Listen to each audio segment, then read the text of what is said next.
Fixer scam.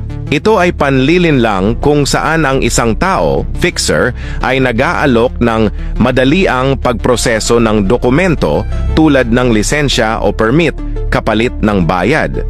Madalas itong ginagawa sa labas ng mga opisina gobyerno at maaaring magresulta sa peke o hindi valid na dokumento. Paano ito may iwasan? 1. Dumaan sa legal na proseso. Mag-apply lamang sa opisyal na counter ng ahensya. 2. Iwasan ang alok ng shortcut. Huwag magtiwala sa mga nag-aalok ng mabilis na serbisyo kapalit ng dagdag na bayad.